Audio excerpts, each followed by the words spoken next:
Welcome to Chillin' 101. We hope this video helps.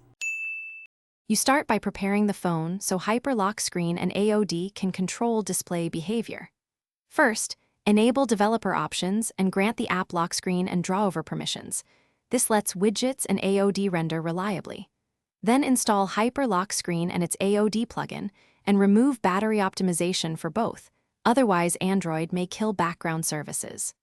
Once done, open device settings and set Hyper as the default lock app, so the system routes unlock events and notifications through the new screen. Now configure the AOD options inside Hyper so the always-on display behaves efficiently and looks correct. You choose AOD style, refresh interval, and ambient timeout. Lower refresh saves battery whereas higher makes animations smoother. Next, add widgets, clock, notifications, and music controls, positioning them with the grid snaps to avoid overlap.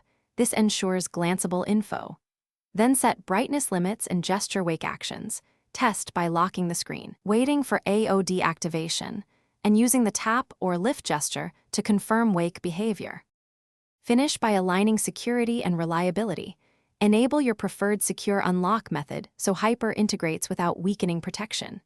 Then test notification delivery, do not disturb interactions, and how AOD responds at low battery to prevent surprises.